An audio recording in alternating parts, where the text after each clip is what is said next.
Page 63, Book 1, Chapter 18. After I began to go to the country school, I saw less of the Bohemians. We were 16 pupils at the sod schoolhouse, and we all came on horseback and brought our dinner. My schoolmates were none of them very interesting, but I somehow felt that by making comrades of them, I was getting even with Antonia for her indifference. Since the father's death, Ambrose was more than ever the head of the house, and he seemed to direct the feelings as well as the fortunes of his womenfolk. Antonia often quoted his opinions to me, and she let me see that she admired him, whether she thought of me only as a little boy. Well, she did think of me as a little boy. Before the spring was over, there was a distinct coldness between us and the Shimerdas. It came about in this way. One Sunday I rode over there with Jake to get a horse collar which Ambrose had borrowed from him and had not returned. It was a beautiful blue morning. The buffalo peas were blooming in pink and purple masses along the roadside, and the larks, perched on last year's dried sunflower stalks, were singing straight at the sun, their heads thrown back and their yellow breasts a-quiver.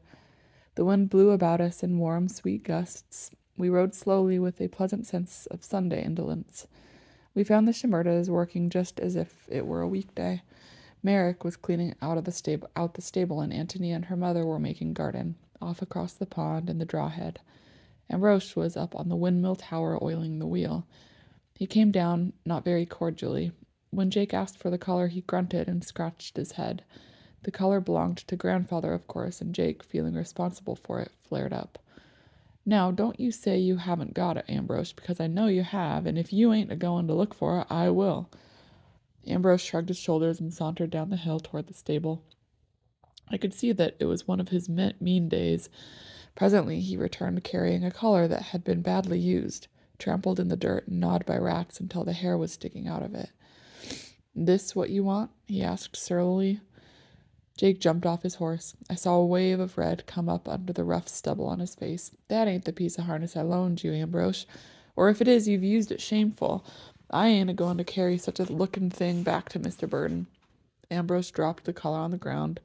"All right," he said, coolly, took up his oil can and began to climb the mill. Jake caught him by the belt of his trousers and yanked him back. Ambrose's feet had scarcely touched the ground when he lunged out with a vicious kick at Jake's stomach. Fortunately, Jake was in such a position that he could dodge it. This was not the sort of thing country boys did when they played at fisticuffs, and Jake was furious. He landed Ambrose a blow on the head. It sounded like the crack of an axe on a cow pumpkin. Ambrose dropped over, stunned. We heard squeals, and looking up saw Antonia and her mother coming on the run. They did not take the path around the pond, but plunged through the muddy water without even lifting their skirts. They came on screaming and clawing the air. By this time Ambrose had come to his senses and was sputtering with nosebleed. Jake sprang into his saddle. "Let's get out of this, Jim," he called. Mrs. Shimerda threw her hands over her head and clutched as if she were going to pull down lightning. "Law, law!" she shrieked after us. "Law for knock my Ambrose down." "I never like you no more, Jake and Jim Burden," Antonia panted. "No friends any more." Jake stopped and turned his horse for a second. "Well, you're a damned ungrateful lot, the whole pack of you," he shouted back. "I guess the Burdens can get along without you. You've been a sight of trouble to them anyhow." We rode away, feeling so outraged that the fine morning was spoiled for us. I hadn't a word to say, and poor Jake was white as paper and trembling all over. It made him sick to get so angry. "They ain't the same, Jimmy," he kept saying in a hurt tone. "These foreigners ain't the same. You can't trust 'em to be fair. It's dirty to kick a feller. You heard how the women turned on you, and after all we went through on account of 'em last winter, they ain't to be trusted. I don't want to see you get too thick with any of 'em." "I'll never be friends with them again, Jake," I declared hotly. "I believe they're all like Krajiek and Ambrose underneath." Grandfather heard our story with a twinkle in his eye. He advised Jake to ride to town tomorrow, go to a justice of the peace, tell him he had knocked young Shimerda down, and pay his fine. Then, if Mrs. Shimerda was inclined to make trouble, her son was still under age, she would be forestalled. Jake said he might as well take the wagon and haul to market the pig he'd been fattening. On Monday, about an hour after Jake had started, we saw Mrs. Shimerda and her Ambrose proudly driving by, looking neither to the right nor left.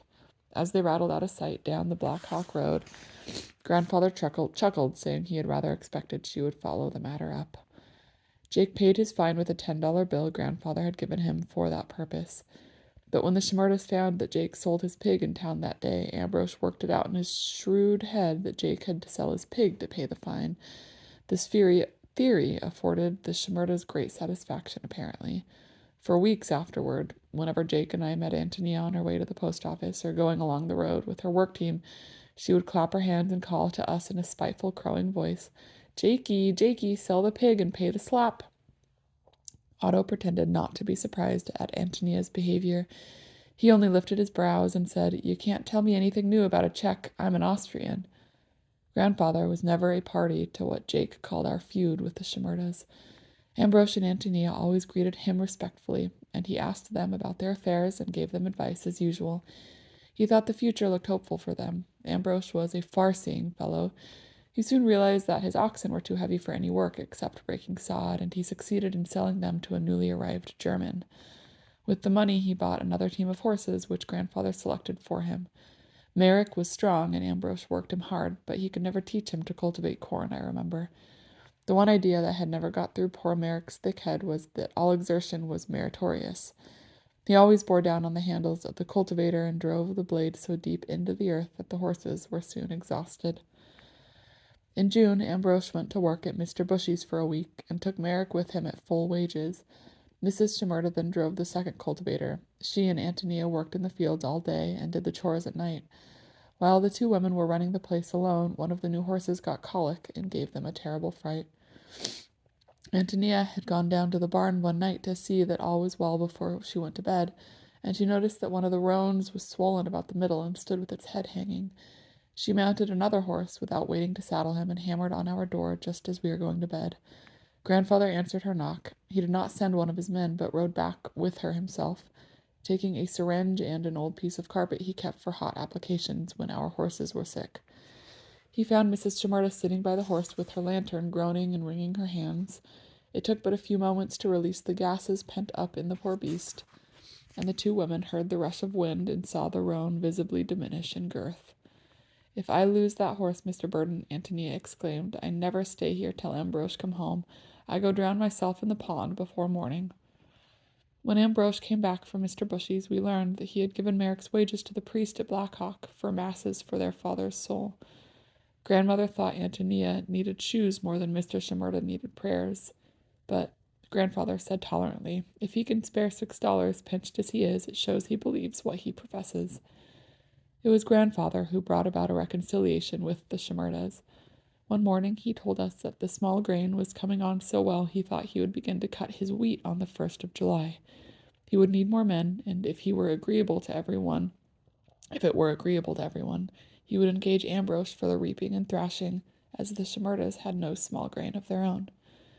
"I think, Emmeline," he concluded, "I will ask Antonia to come over and help you in the kitchen. She will be glad to earn something, and it will be a good time to end misunderstandings. I may as well ride over this morning and make arrangements. Do you want to go with me, Jim?" His tone told me that he had already decided for me. After breakfast, we set off together. When Mrs. Shimerda saw us coming, she ran from her door down into the draw behind the stable, as if she did not want to meet us. Grandfather smiled to himself when he tied his horse, and we followed her.